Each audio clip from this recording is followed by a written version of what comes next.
திமுக கூட்டணியிலிருந்து விலகும் நிலைப்பாட்டில் உள்ள மதிமுக குறித்து மக்கள் தெரிவித்த கருத்துக்களை என்ன நினைக்கிறது தமிழ்நாடு பகுதியில் பார்க்கலாம்.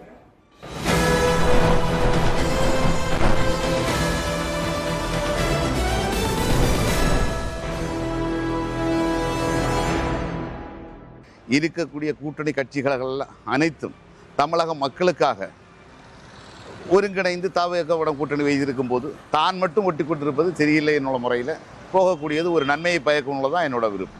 அவர் திமுக விட்டு போகிறதுக்கு அந்த அளவுக்கு ஒரு சாத்தியக்கூறுகள் கிடையாது.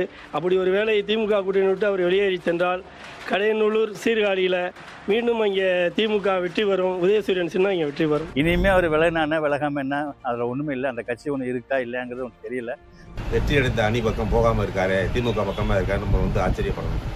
இப்படி போகிறது இயற்கையானது, அவருடைய குணமே அதுதான். விஜய் சீட்டு கொடுக்க போறது இல்லை, அப்படியே கொடுத்தாலும் இவங்க ஜெயிக்க போறதும் இல்லை. டிஎம்கேல இருந்து அவர் ஜெயிச்சு வந்துட்டு திருப்பி அந்த பதவியை அவர் ரிசைன் பண்ணிட்டு அவர் போறாருன்னா இது ஒரு மகா துரோகம்.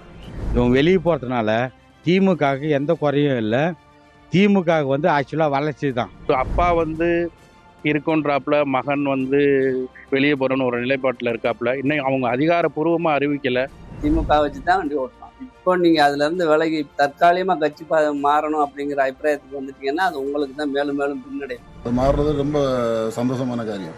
அவங்க சொந்த சின்னத்துல நின்று ஜெயிக்கல, திமுக ஓட்டை வாங்கி அவங்க ஜெயிச்சு போயிருக்காங்க. எந்த கட்சி ஜெயிக்குதோ அந்த கட்சியில போய் நின்று அங்க உள்ள பலனை அனுபவிக்கலாம்னு நினைச்சு போறாங்க.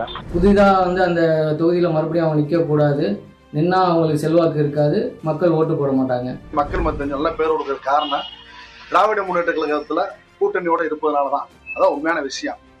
அதை விட்டு போட்டு அவங்க கட்சியை விட்டு விலகி வேற அங்க எந்த கட்சியில கூட்டணி சேர்ந்தாலும் அவங்களுக்கு தனியான ஒரு ரெஸ்பான்ஸ் இருக்காது, கட்சி அழிஞ்சிரும்.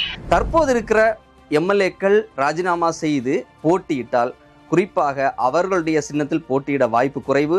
விஜயினுடைய விசில் சின்னத்தில் போட்டியிட்டு வெற்றி பெற வாய்ப்பு இருக்கிறது. மதிமுக எம்எல்ஏ ராஜினாமா பண்ணி தாவேக்களை இணைந்து வெற்றியிட்டாலும் சரி, சுயேட்சையாக போட்டியிட்டாலும் சரி, மீண்டும் மதிமுக இருந்து போட்டியிட்டாலும் உங்களுக்கு வெற்றி வாய்ப்பு கண்டிப்பாக இல்லை.